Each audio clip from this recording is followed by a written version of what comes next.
Nous sommes réunis aujourd'hui autour du colloque de U-Cook Innovation en sa 6e édition, dont le thème est la nutrition du sportif, bien manger, bien s'hydrater pour carburer. Nous allons alors démarrer notre journée en parlant du marché de la nutrition du sportif. On va voir les différents chiffres de ce marché-là, les différentes tendances, qui en sont les consommateurs, qui en sont les acteurs et les différents segments qu'on trouve aujourd'hui sur le marché. Donc, concernant les chiffres du marché mondial, en l'année 2016, les chiffres étaient de 28,37 milliards de dollars. En 2022, ces chiffres sont devenus 45,7 milliards de dollars. Il y a eu alors une progression de 8,1% dans ces années. On déduit que le marché de la nutrition du sportif est un marché très dynamique. Le plus large marché se trouve au niveau de l'Amérique du Nord. Par contre, celui le plus en développement est au niveau de l'Asie. Il y a plusieurs géants mondialement qui dominent ce marché. J'en nomme GNC, Glanbia et PepsiCo.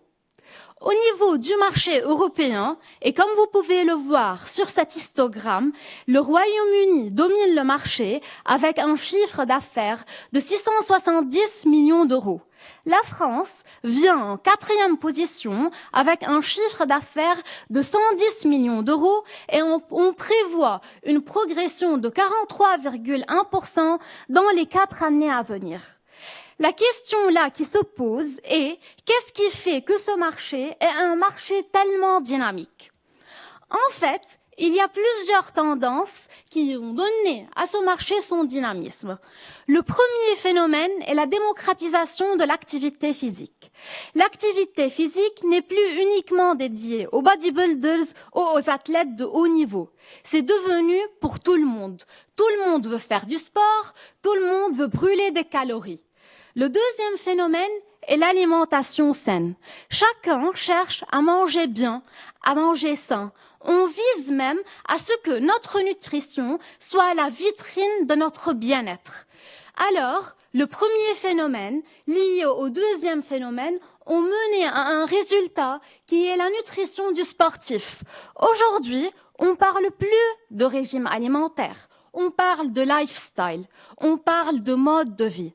Tout ça a fait que, aujourd'hui, le marché de niche de la nutrition du sportif est en train de progresser pour devenir un marché de masse.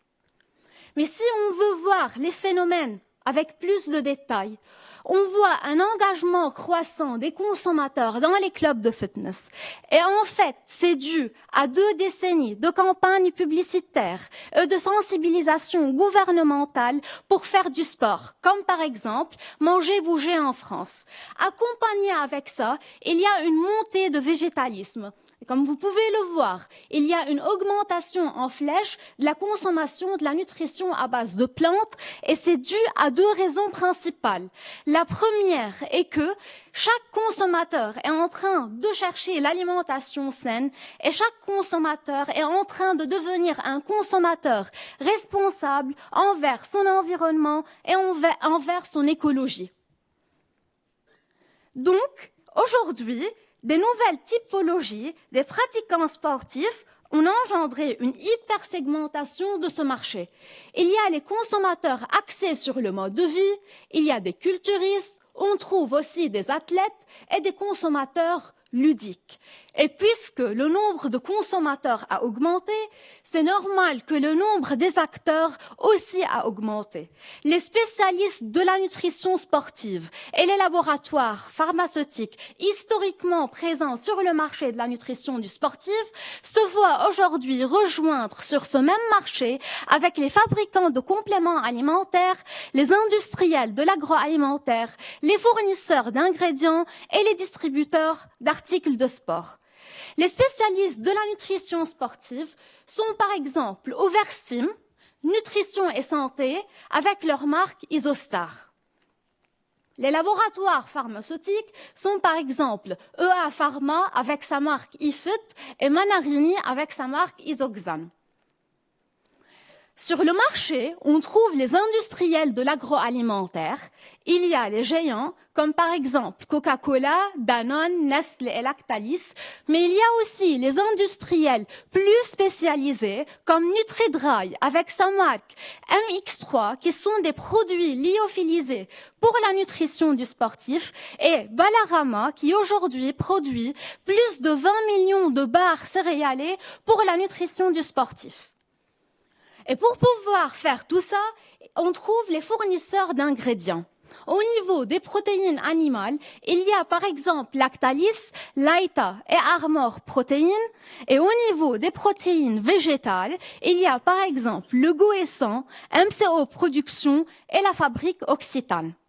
Mais sur le marché, on trouve aujourd'hui des entreprises qui font des extraits de plantes et d'algues, et ces extraits sont vraiment concentrés en protéines, en vitamines et en minéraux, comme Tinctura et Newen. On trouve les fabricants des compléments alimentaires comme les laboratoires Nutergia. Et en fait, pour pouvoir distribuer tout ça, il y a les distributeurs d'articles de sport comme Decathlon et GoSport. Mais puisque la typologie des consommateurs a changé, les consommateurs se trouvent partout, alors les produits aussi doivent se trouver partout. Et c'est aujourd'hui ça le but du marché.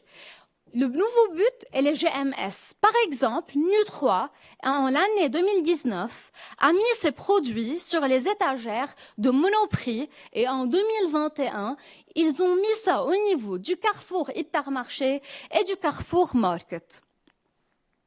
Il y a différents segments du marché, mais les ventes mondiales les plus grandes sont pour les compléments alimentaires et pour les poudres protéinées. Mais on voit aussi des ventes au niveau des boissons protéinées et des barres protéinées. Pour pouvoir comprendre tout ça, on doit comprendre l'idéologie derrière. Donc, comme vous pouvez le voir, et dans la majorité des pays, les plus grandes dépenses se font au niveau des abonnements et au niveau des vêtements de sport. Mais dans les années à venir, on prévoit une redistribution des cartes parce qu'on prévoit que les dépenses les plus grandes seront au niveau des conseils nutritionnels et au niveau du coach sportif. Parce que le consommateur est en train de chercher un produit bon, sain, gourmand et pratique, mais surtout le consommateur est un consommateur responsable envers son écologie et envers son environnement. Merci.